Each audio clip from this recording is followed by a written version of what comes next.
Soong a un système qui rend sa vitesse d'apprentissage absurde. Il lui faut 1 seconde pour apprendre les arts martiaux de rang C, 2 secondes pour les maîtriser, 3 secondes pour les techniques parfaites de rang SSS. Un combat d'entraînement avait lieu entre 2 étudiants.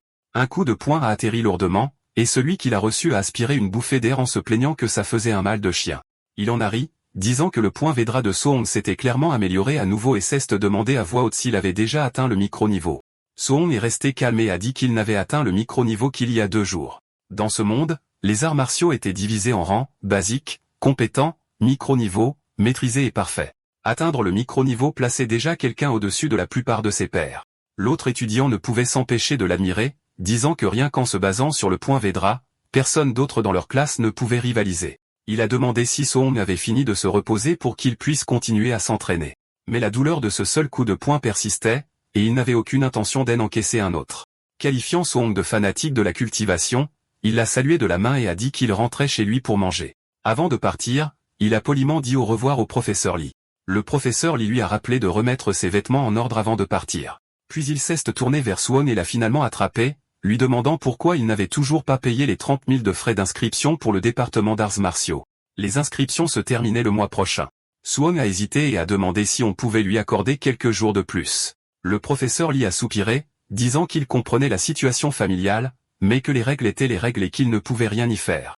Après le départ de tout le monde, Soong est resté, continuant à s'entraîner seul. Peu importe combien de fois il répétait ses formes, une pensée tournait en boucle dans son esprit, les 30 000 de frais d'inscription.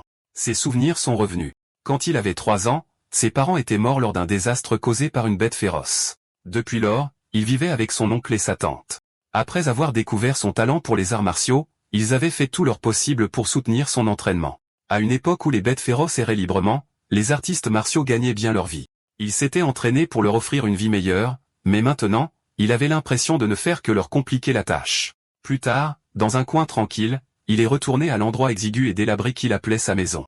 Il a demandé doucement si le loyer était presque dû et combien il leur manquait.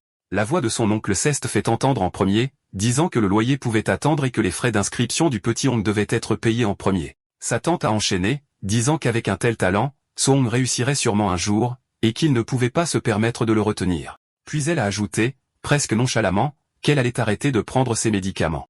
Ça ne la guérissait pas de toute façon, et ça permettrait d'économiser de l'argent. Son oncle s'est immédiatement opposé, lui disant qu'il prendrait simplement un autre travail à la place. Elle devait rester à la maison, se reposer correctement et se concentrer sur sa santé. Tout le reste, disait-il, s'arrangerait. Entendant tout cela depuis l'ombre, Soong a senti une douleur aiguë dans sa poitrine, et la tristesse l'a doucement envahi. Il ne pouvait s'empêcher de penser que c'était un monde stupide et foutu.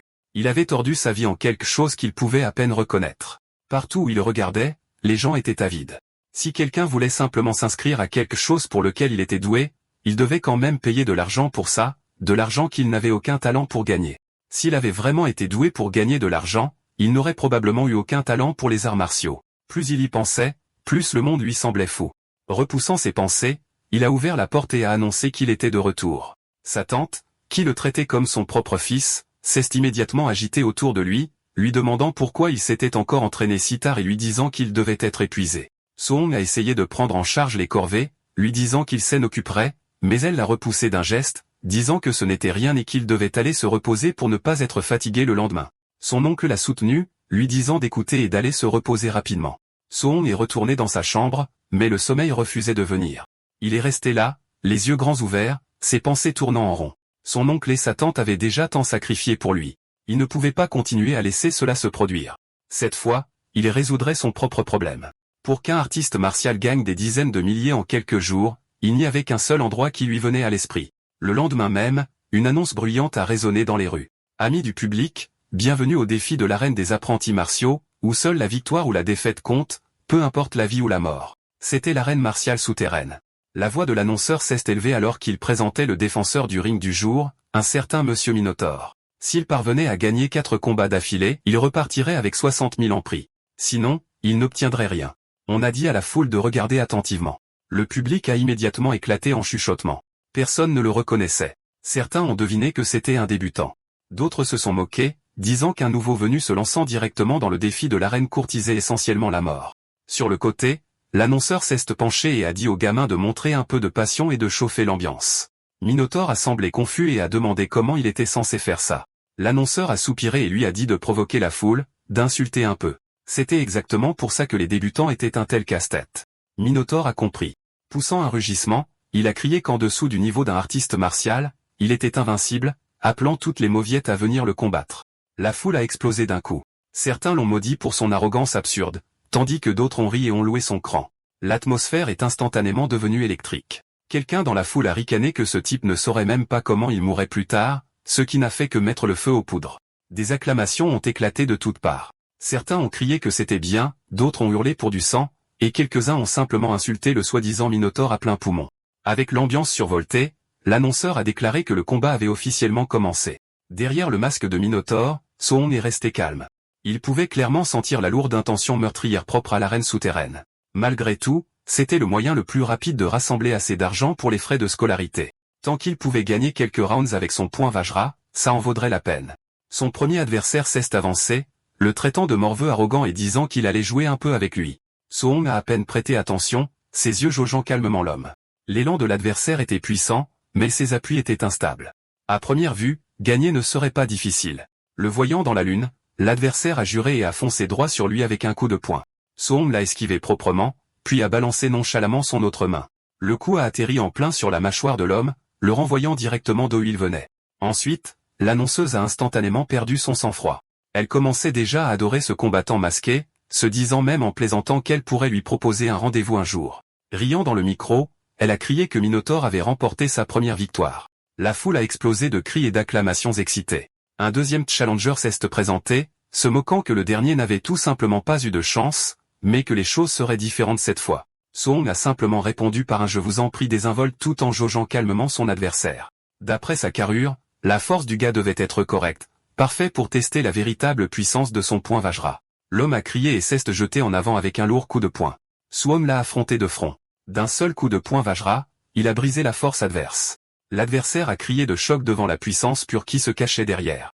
Soong pouvait déjà voir la différence, Form est toujours plus faible que lui.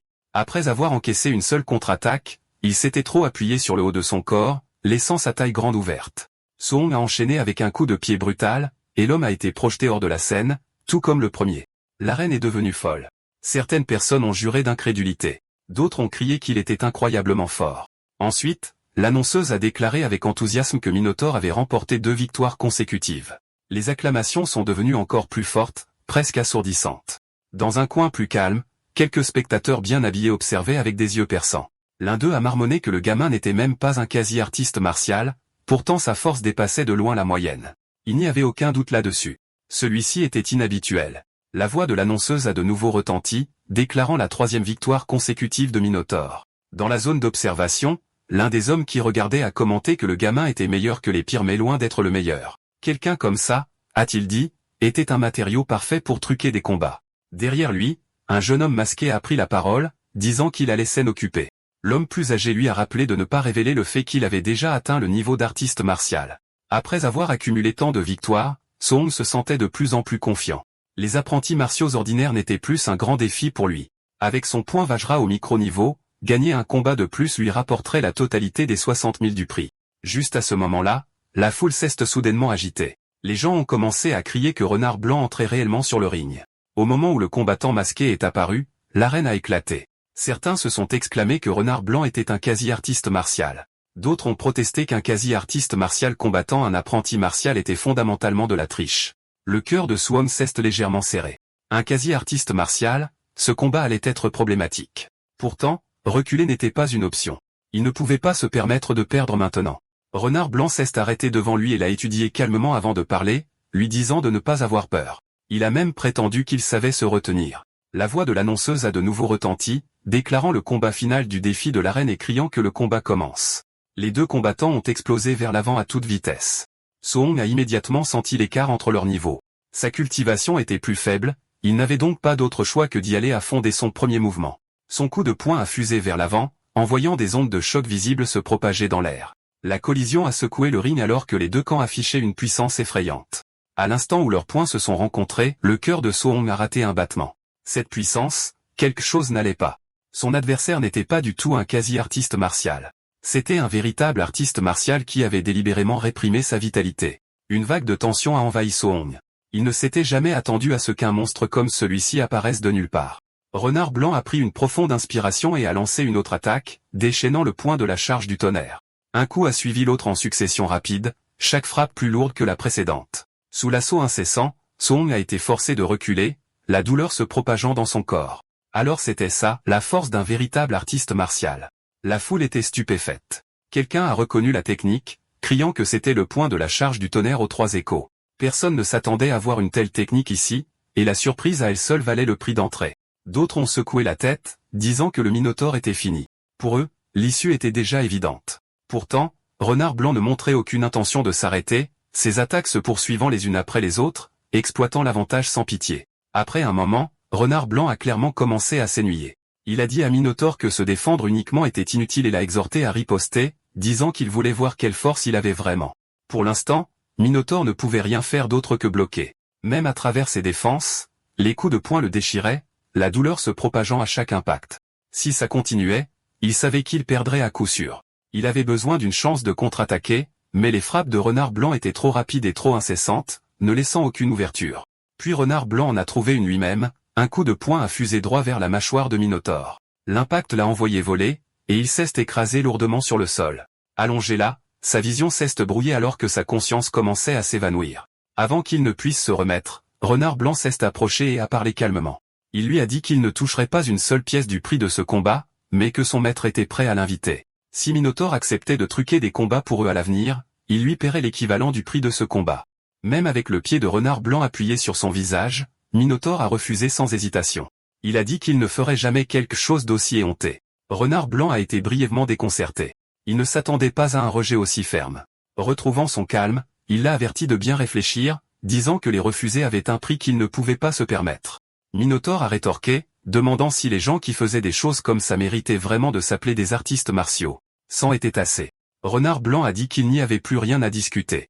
Alors qu'il se tournait pour partir, il a froidement ajouté que puisque Minotaure ne coopérerait pas, il n'avait d'autre choix que de l'estropier pour qu'il ne puisse que rêver d'être un artiste martial à l'avenir. Alors que Renard Blanc s'apprêtait à frapper sa jambe, ces mots ont résonné dans l'esprit de Minotaure, vif et perçant, devenir un artiste martial. Une vague d'instinct a surgi.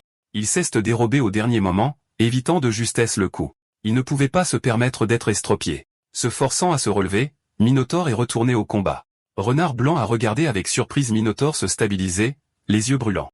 Il ne pouvait pas tomber ici. Pas ici. Quelque chose s'est brisé en lui, et un second souffle a déferlé dans son corps meurtri. Renard Blanc ne pouvait cacher son choc. Il avait clairement placé un point de la charge du tonnerre plus tôt, mais d'une manière ou d'une autre, ce type était toujours debout. Pourtant, dans son cœur, Song restait douloureusement lucide. Il voulait devenir un artiste martial.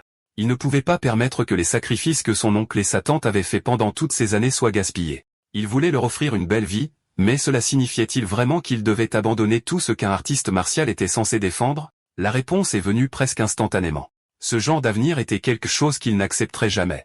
À ce moment précis, quelque chose d'étrange s'est produit. Une fenêtre de statue translucide est soudainement apparue juste devant ses yeux. Des mots froids et sans émotion flottaient dessus, demandant ce qu'il était prêt à sacrifier pour son avenir et pour sa foi. Song n'a pas hésité. Ses yeux brûlaient d'une résolution féroce alors qu'il répondait sans le moindre doute qu'il était prêt à tout abandonner. La notification a demandé à nouveau s'il était vraiment prêt à en payer le prix. Minotaure a répondu de la même manière qu'avant, tout. Au moment où le mot a quitté sa bouche, quelque chose en lui a commencé à changer. Son ombre sur le sol s'est tordue et étirée, se transformant lentement en la silhouette d'un monstre terrifiant. Swan était stupéfait. Il n'avait aucune idée de l'endroit où il se trouvait, et l'ombre qui se profilait derrière lui appartenait à un être massif inconnu. Avant qu'il ne puisse demander quoi que ce soit, cette existence a parlé, disant qu'elle lui donnerait cette chance. Une aura inconnue enveloppa Song, et une autre fenêtre de statue translucide apparut devant lui, détaillant ses informations. Nom, Song. Vitalité, 85. Esprit, 23. Physique, corps mortel.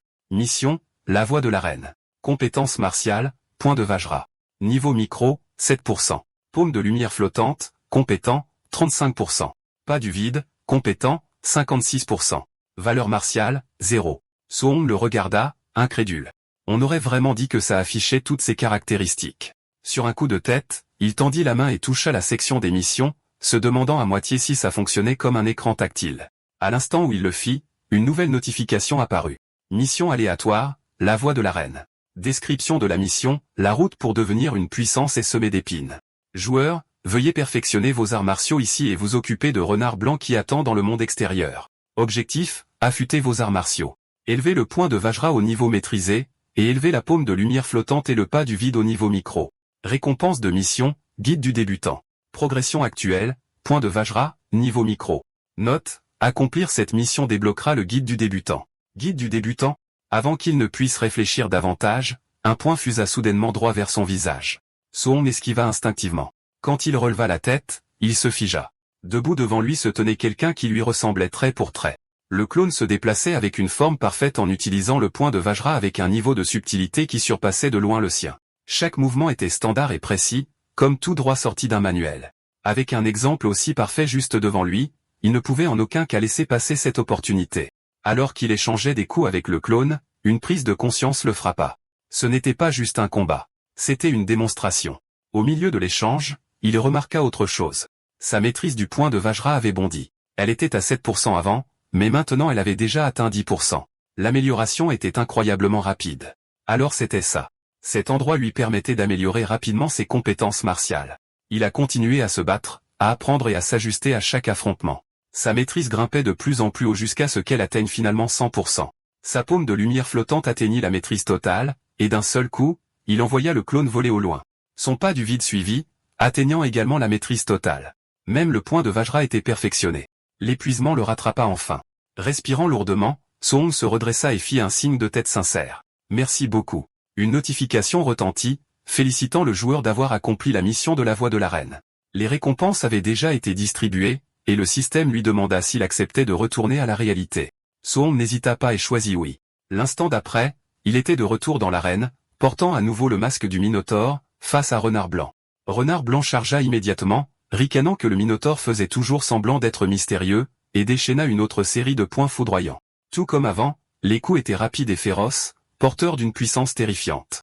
Mais cette fois, c'était différent. Le Minotaure remarqua calmement que c'était trop lent. Il esquiva chaque coup avec aisance, ses mouvements légers et précis. Avant que Renard Blanc ne puisse réagir, un poing s'écrasa en plein sur son visage. L'impact brisa le masque, et Renard Blanc s'écrasa au sol.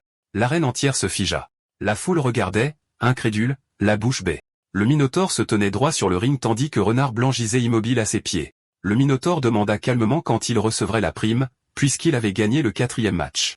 L'annonceur était clairement stupéfait, cherchant ses mots avant que l'annonce du système ne résonne dans l'arène. Le Minotaure fut officiellement déclaré vainqueur, ayant défendu avec succès le ring et remporté le Grand Prix de 60 000. Dans le public, l'expression du maître s'assombrit. Le point de Vajra au niveau maîtrisé. Comment un simple apprenti martial pourrait-il atteindre un tel niveau? Même la plupart des vrais artistes martiaux ne pouvaient atteindre un tel niveau. Réalisant que quelque chose n'allait pas, il ordonna discrètement à ses hommes de suivre le Minotaure et d'enquêter sur sa véritable identité. Ils accusèrent immédiatement réception de l'ordre. Après avoir quitté l'arène, Soong sentit rapidement qu'il était suivi. Au moment où ils se rapprochèrent, il se mit en mouvement, sa vitesse explosant alors qu'il disparaissait de leur vue. Les poursuivants s'arrêtèrent, confus, incapables de comprendre où il était allé, mais ils savaient qu'ils ne pouvaient pas abandonner. Le patron voulait des réponses. Caché en lieu sûr, Soong ricana intérieurement de leur tentative de le suivre. 1 heure plus tard, il était déjà rentré chez lui. Quand sa tante et son oncle virent la grosse liasse d'argent qu'il rapporta, ils furent complètement stupéfaits. Son oncle, à moitié en plaisantant, lui demanda s'il avait braqué une banque, se demandant d'où venait tout cet argent. Soong expliqua nonchalamment qu'il avait travaillé comme partenaire d'entraînement dans un dojo. Le maître du dojo avait apprécié son talent et avait décidé de sponsoriser ses études d'arts martiaux. L'oncle ne put s'empêcher de demander si c'était vraiment le même dojo dont Soong s'était plaint auparavant, celui qui était réputé pour être radin. Soong les regarda simplement et leur demanda s'ils ne lui faisaient toujours pas confiance. Face à son expression sérieuse, tous deux éclatèrent de rire. L'oncle rit et dit que c'était vrai. Le petit oncle ne leur mentirait jamais. La tante acquiesça, disant que leur petit oncle avait vraiment un brillant avenir devant lui. Ils étaient si heureux tous les deux qu'ils ne savaient même pas comment l'exprimer correctement. Plus tard cette nuit-là, Soong monta seul sur le toit. Assis là, sous le ciel calme, il leva les yeux vers la lune, belle et brillante. C'était un de ces moments où un garçon devient lentement un homme.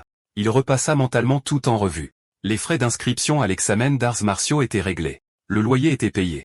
Même les frais médicaux de sa tante n'étaient plus une préoccupation urgente. En pensant à tout cela, il ne put s'empêcher de rire de soulagement. Affichant l'interface du système, il admit à lui-même que s'il avait pu transformer un tel danger en sécurité cette fois, c'était entièrement grâce à ce système mystérieux. En y regardant de plus près, il remarqua qu'à part les niveaux de ses compétences martiales, ses autres statistiques n'avaient pas beaucoup changé.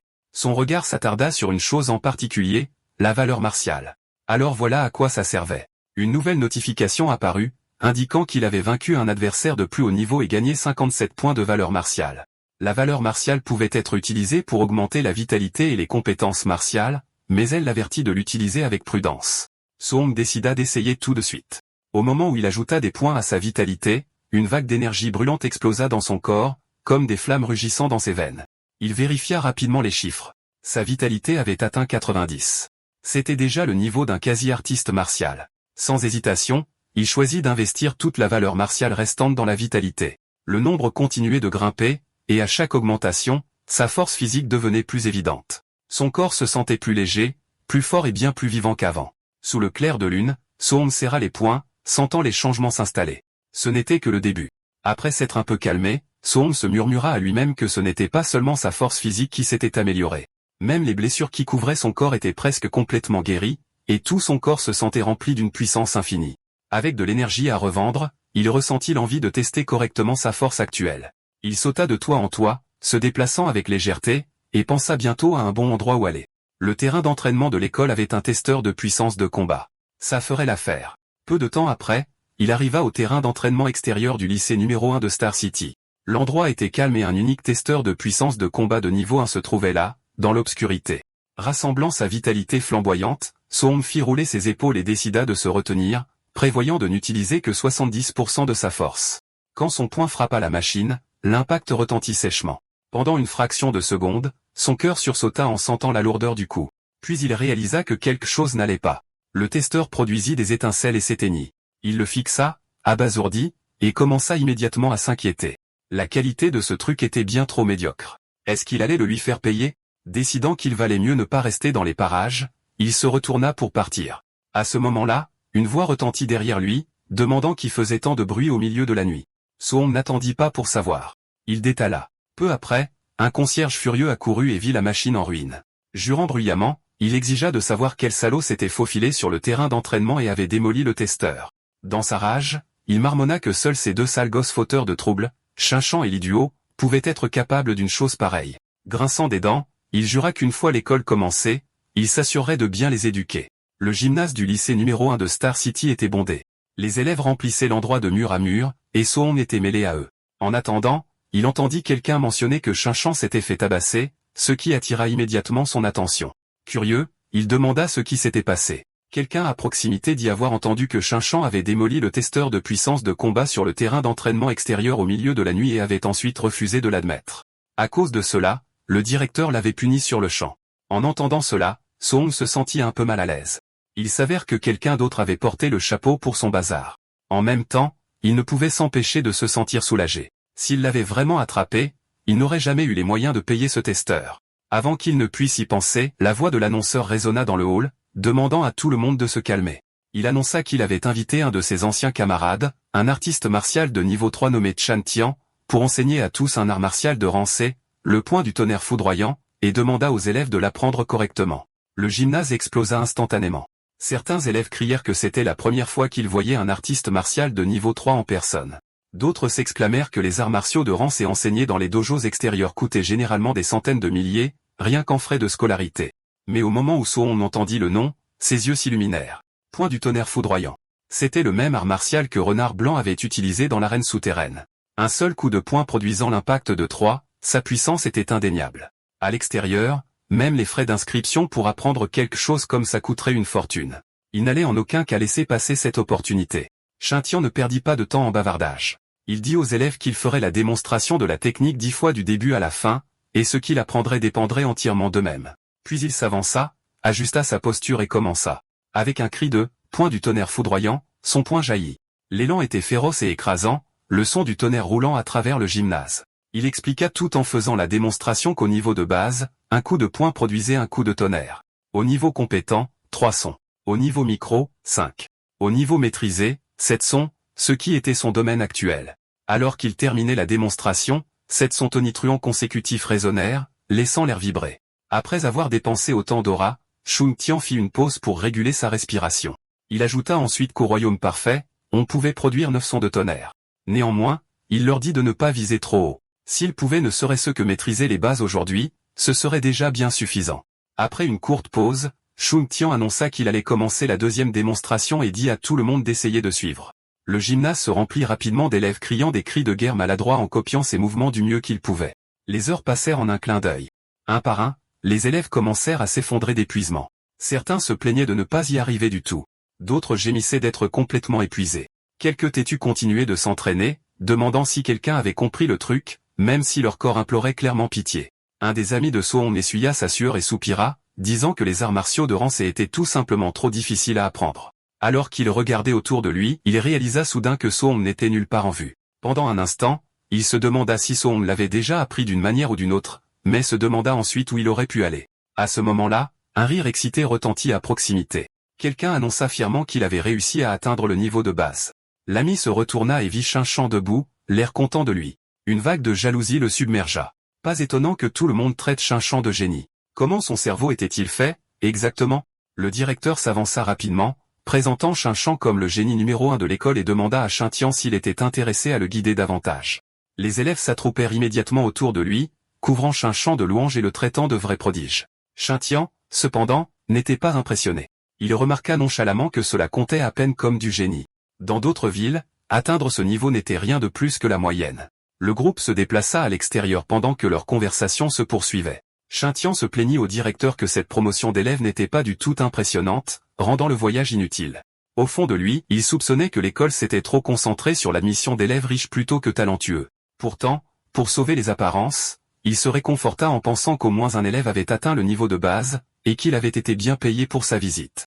À voix haute, il demanda simplement si le directeur s'attendait vraiment à trouver un génie de premier ordre ici. Le directeur soupira, convenant que la voie de la culture martiale était cruelle et que le talent était bien trop important. Le travail acharné seul, sans opportunité, n'était tout simplement pas suffisant. Alors que les deux discutaient, un son soudain a retenti dans les airs. Ils se sont tous les deux figés, puis ont tourné la tête vers la source du bruit. 7 sons tonitruants consécutifs, le point du tonnerre aux 7 sons.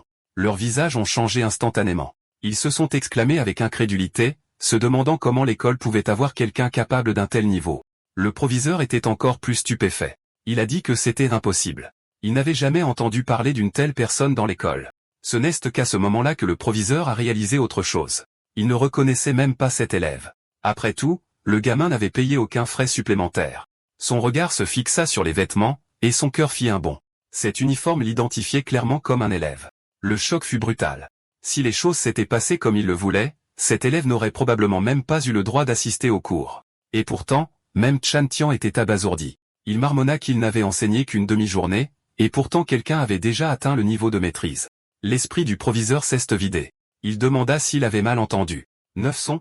Était-ce vraiment 9 sons?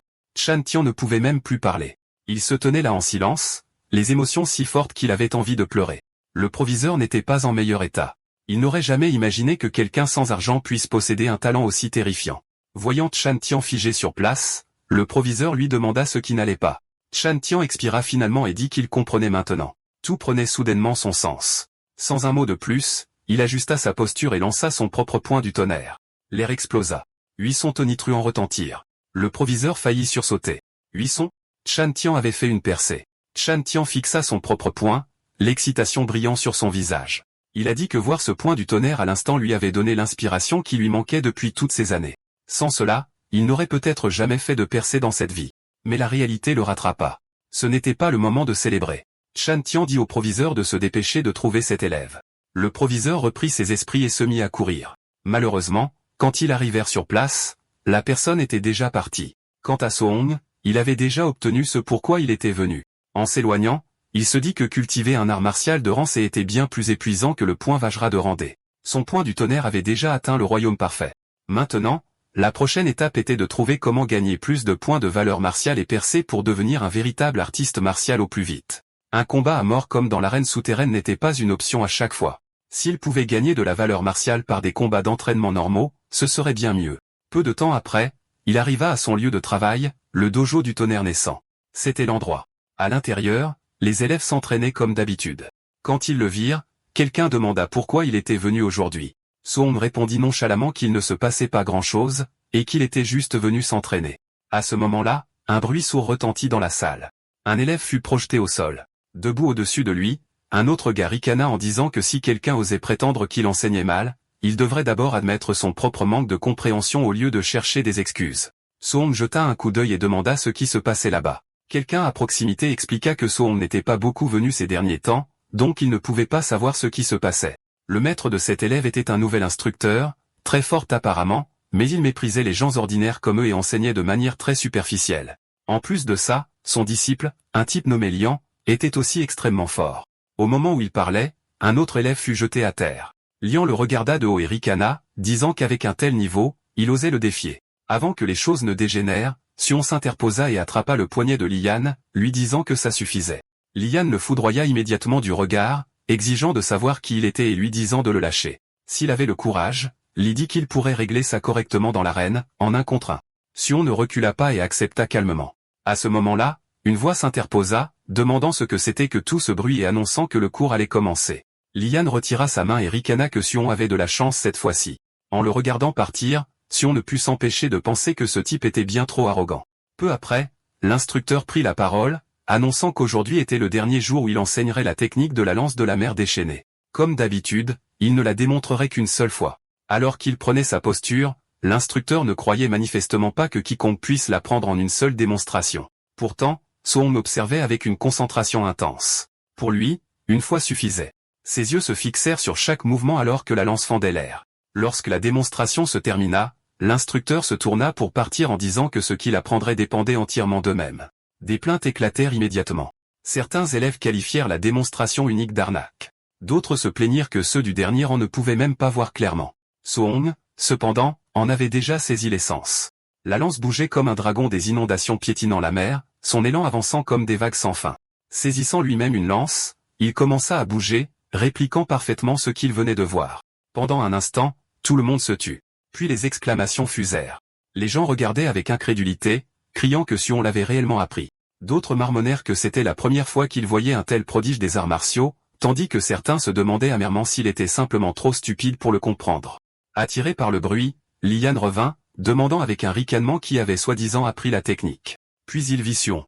En regardant la lance de Sion se mouvoir avec fluidité, les yeux de Lian se plissèrent. On aurait vraiment dit qu'il l'avait saisi. L'intérêt s'éveilla dans son esprit. Tester quelqu'un comme ça serait amusant. S'avançant, Lian l'interpella, disant qu'il lui donnerait quelques conseils sur sa technique de lance. Lian grogna et saisit sa lance, la faisant tournoyer en pointant la pointe vers Sion, lui disant clairement de venir. Il répéta qu'il lui donnerait quelques conseils. Soong accepta simplement. Quelqu'un à proximité tenta précipitamment de l'arrêter, l'avertissant que même si le caractère de Li était horrible, sa force était réellement élevée, et que Soong ne devait pas agir impulsivement. Soong se contenta de sourire et lui dit de ne pas s'inquiéter. Il s'avança, ramassa sa propre lance et se mit en position. Face à Lian, il dit poliment qu'il avait hâte d'être éclairé. Cette simple phrase mit complètement Lian hors de lui. Il rétorqua que Soong était arrogant et déclara immédiatement qu'il lui montrerait la technique de la lance de la mer déchaînée au niveau micro. Sion resta calme. Alors qu'il bougeait sa lance, il ajusta discrètement son contrôle, le réprimant délibérément dans son esprit. Niveau de compétence. Il n'avait aucune intention de tout révéler. Il voulait seulement que le gars en face de lui comprenne clairement à quel point il était ridicule. Au moment où la lance de Soong bougea, Lian se figea. Cette fluidité, cet élan, c'était indubitable. Technique de la lance de la mer déchaînée au niveau de compétence. Mais peu importe ses efforts, la réalité refusait de changer. Alors que la technique de la lance de la mer déchaînée atteignait le niveau de compétence, les mouvements de Soong coulaient comme des marées montantes.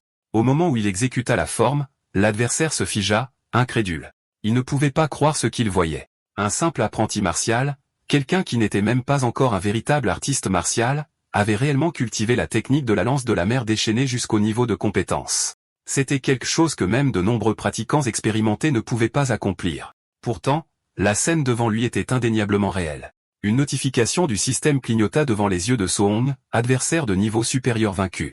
Valeur martiale plus 35. Donc, ça marchait vraiment. Les combats d'entraînement ordinaires pouvaient aussi octroyer de la valeur martiale.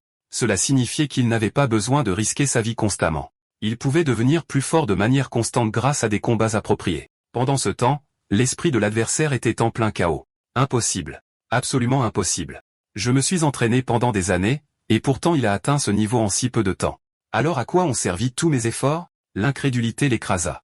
Avant que les choses ne dégénèrent, Soong retira calmement sa lance et dit, ça suffit. À ce moment-là, l'instructeur arriva. Voyant la situation, il s'interposa immédiatement et réprimanda le disciple. Quand le jeune homme tenta de protester, l'expression de l'instructeur devint froide, et il le gifla sans hésitation. Si tu ne peux même pas faire face à ton propre échec, le gronda Théil. Quel genre d'artiste martial penses-tu être? Beaucoup de spectateurs ressentirent un étrange sentiment de satisfaction à cette vue. Le disciple avait toujours été arrogant, et le voir humilié était presque rafraîchissant. Pourtant, le regard de l'instructeur se tourna bientôt vers Suon, rempli d'incrédulité. Il n'avait démontré la technique qu'une seule fois, et pourtant ce garçon avait déjà atteint la compétence. Même les soi-disant génies de la capitale impériale ne pouvaient pas accomplir une telle chose. Ton talent est effrayant, dit lentement l'instructeur. Ce garçon est peut-être arrogant, mais rencontrer quelqu'un comme toi est aussi une forme de chance pour lui. Il joignit alors légèrement ses mains en direction de Suon. Petit frère, le comportement de mon disciple reflète mon échec à enseigner correctement. S'il te plaît, pardonne-nous. Suon fut momentanément stupéfait. Il ne s'attendait pas à ce que l'homme change d'attitude si rapidement. Ce type change de visage plus vite qu'on ne tourne une page, pensa-t-il. En quittant le terrain d'entraînement, la fatigue le rattrapa enfin, mais c'était une sorte d'épuisement satisfaisant. Il avait gagné bien plus que prévu aujourd'hui. Non seulement il avait maîtrisé le point du tonnerre et la technique de la lance de la mer déchaînée, mais il avait aussi gagné une quantité considérable de valeur martiale. En traversant le campus du lycée numéro 1 de Star City, il passa tout en revue dans son esprit. L'examen d'entrée approchait. Les élèves riches préparaient déjà des armes en alliage de haute qualité. S'il voulait rivaliser, il en avait besoin d'une aussi. La sensation de la lance persistait dans ses mains. J'utiliserai une lance à partir de maintenant, décida-t-il. Il devait se trouver une bonne lance en alliage, et vite. Il réalisa que le peu d'argent qu'il avait ne suffisait même pas à couvrir les frais médicaux de sa tante, sans parler d'acheter une arme en alliage qui coûtait près de 70 000. Pourtant, il refusait d'abandonner. Il devait y avoir un autre moyen. À ce moment-là, une annonce retentit dans la ville, disant que des bêtes féroces apparaissaient plus fréquemment dans les terres sauvages et que le seigneur de la ville recrutait des artistes martiaux pour les chasser, offrant de généreuses récompenses. En entendant cela, Suon comprit immédiatement. C'était l'opportunité qu'il attendait. Plus tard, quand il rentra chez lui, sa tante était toujours aussi occupée. Elle lui dit qu'il ne devrait pas travailler si dur, lui rappelant qu'il leur avait déjà donné de l'argent il n'y a pas si longtemps. Son oncle, cependant, dit que tant qu'il pouvait encore travailler, il ne compterait pas sur Suon, insistant pour gagner ce qu'il pouvait lui-même. Quand Suon entra, ils le saluèrent chaleureusement. Il leur dit de se reposer et de le laisser s'occuper des choses, disant qu'il pouvait gagner de l'argent maintenant. Son oncle rit et dit que même si ça semblait bien, il ne pouvait pas rester les bras croisés. Il continuerait à gagner un peu pour les dépenses quotidiennes.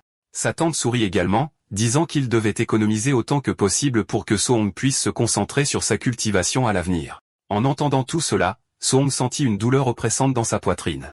Son oncle et sa tante avaient vécu si frugalement pendant si longtemps que, à moins qu'il ne puisse vraiment gagner assez pour qu'ils vivent sans souci, il n'arrêterait jamais de se surmener. Cette nuit-là, debout sur le toit, il ouvrit à nouveau son panneau de statut. Il savait que les terres sauvages étaient dangereuses, et s'il voulait s'y rendre en toute sécurité, il avait besoin de plus de force. Il décida d'investir tout ce qu'il avait pour s'améliorer. Alors qu'il investissait sa valeur martiale restante dans la vitalité, une sensation puissante déferla dans son corps. Son sang gronda, ses muscles se contractèrent, et son aura devint plus dense et plus oppressante à chaque augmentation. Le nombre continua d'augmenter jusqu'à ce qu'il s'arrête finalement à 95,2. Debout là, sous le ciel nocturne, Suon pouvait sentir la puissance qui le parcourait. Sa seule présence portait maintenant la faible pression d'une bête féroce prête à être déchaînée. Suon nota silencieusement que sa vitalité avait atteint 95,2, à un petit pas seulement de devenir un véritable artiste martial. 2 jours plus tard, tard dans la nuit, il gisait sur le sol de la salle d'entraînement, complètement épuisé. Chaque partie de son corps lui faisait mal, mais ses yeux brillaient.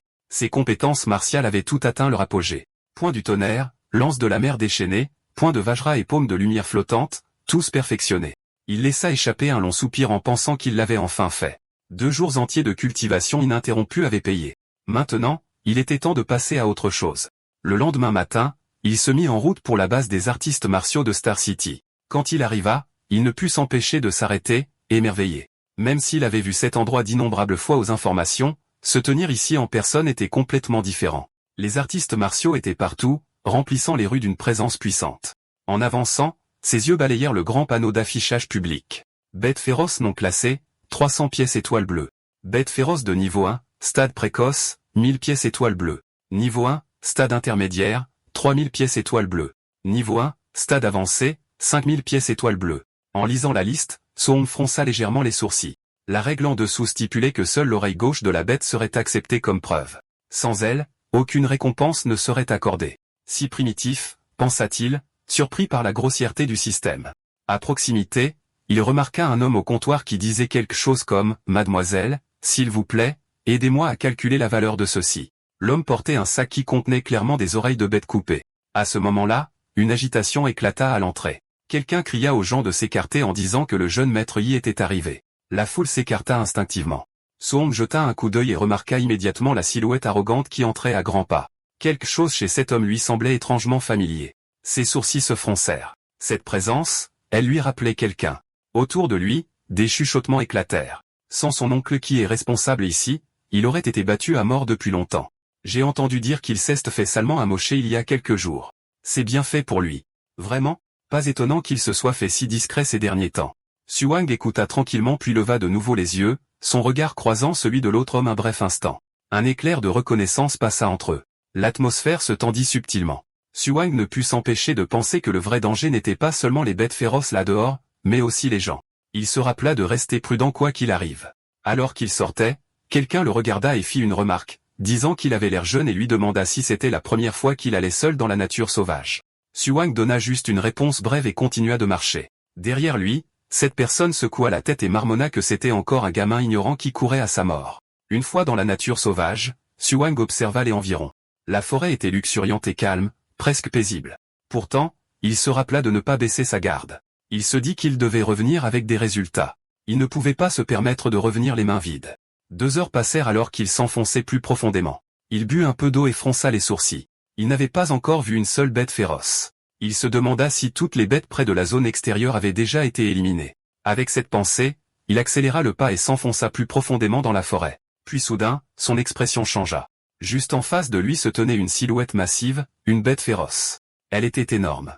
Son aura était oppressante, et elle ressemblait exactement aux descriptions qu'il avait vues dans les livres. Suwang la reconnut instantanément. C'était une bête féroce de niveau 1, stade précoce, le loup lune d'azur. Elle le fixait avec des yeux injectés de sang, montrant ses crocs en laissant échapper un grognement sourd. Clairement, elle avait faim.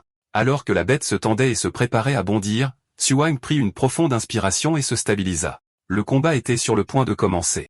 Alors que le loup bondissait en avant avec ses griffes acérées, Suwang réagit instantanément. Il esquiva sur le côté et asséna un coup de poing électrifié directement dans son abdomen. L'impact projeta la bête en l'air, son corps massif s'écrasant contre un arbre avec un bruit sourd. Le loup s'effondra, à peine capable de bouger. Suwang se tenait là, son poing crépitant encore faiblement d'électricité.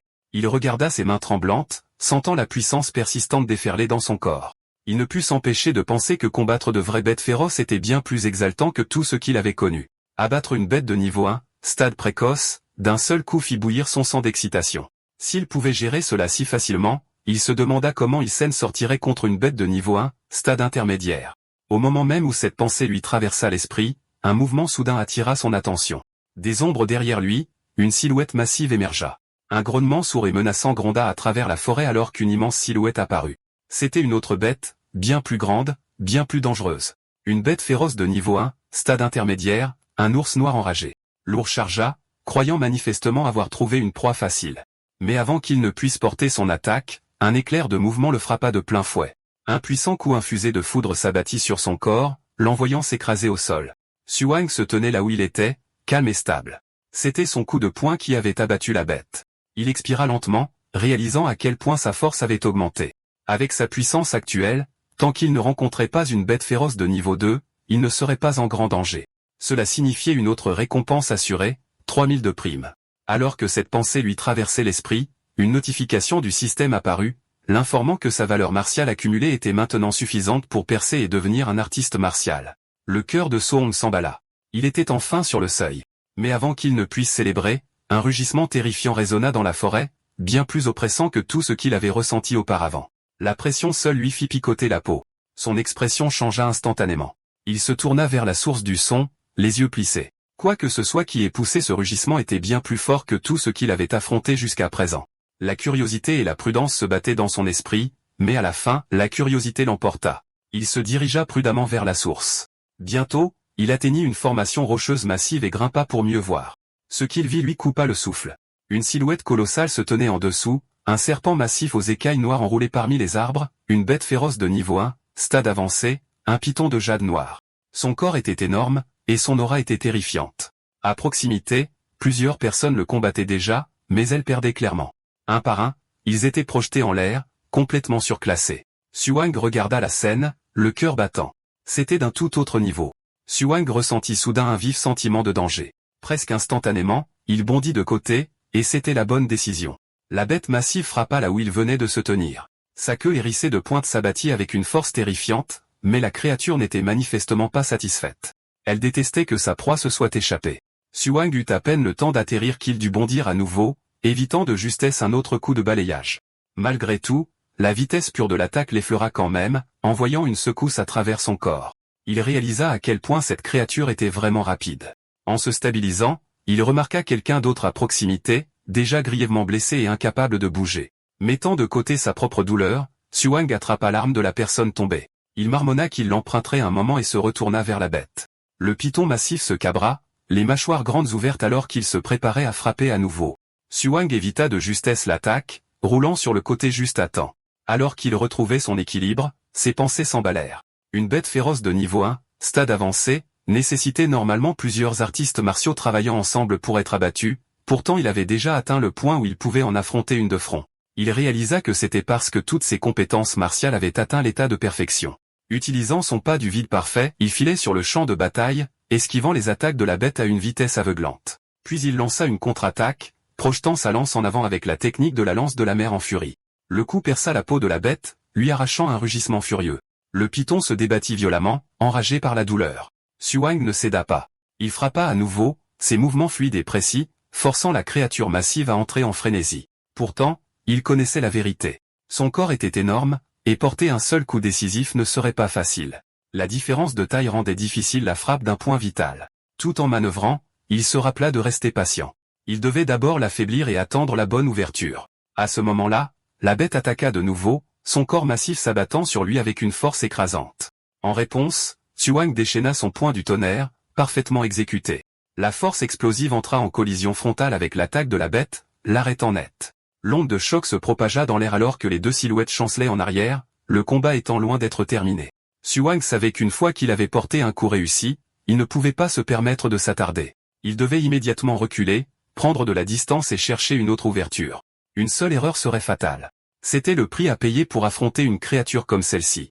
Il sentait sa respiration devenir plus lourde à chaque échange. Combattre de cette manière était épuisant, mais c'était aussi l'option la plus sûre qu'il avait. Pourtant, alors que le combat s'éternisait, même lui sentait son endurance commencer à baisser. En même temps, le python de jade noir ne se portait pas beaucoup mieux.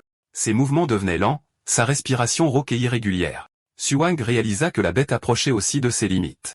Juste un peu plus, pensa-t-il. Si je peux continuer comme ça, je peux l'achever. Il se stabilisa, se préparant pour le prochain échange, entièrement concentré sur la bête en face de lui. Puis, sans avertissement, un frisson dangereux parcourut son échine. Quelque chose n'allait pas. Avant qu'il ne puisse réagir, une force violente le percuta de côté. L'impact le projeta en l'air, son corps s'écrasant durement contre le sol. Le souffle lui fut coupé en un instant. Il se força à rouler, parvenant à peine à bloquer le coup suivant. Même ainsi, l'impact secoua ses os. Il réalisa trop tard qu'il était tombé dans une embuscade. Se relevant avec difficulté, il exigea de savoir qui c'était. Des ombres, plusieurs silhouettes s'avancèrent. L'un d'eux rit bruyamment, profitant manifestement de la situation. Il se moqua de Xuang, lui demandant ce que ça faisait d'être pris au dépourvu et suggéra que peut-être Xuang devrait plutôt lui livrer le python de jade noir. Les yeux de Xuang se plissèrent alors qu'il reconnaissait l'orateur. Son cœur se serra légèrement. Les ennuis étaient vraiment arrivés. Maintenant, il faisait face non seulement à une bête féroce blessée mais toujours dangereuse, mais aussi à un groupe d'artistes martiaux hostiles qui l'entouraient. Que va-t-il se passer ensuite? Si vous ne voulez pas manquer ça, abonnez-vous dès maintenant. D'accord, c'est la fin de l'histoire. Merci d'avoir regardé. À la prochaine.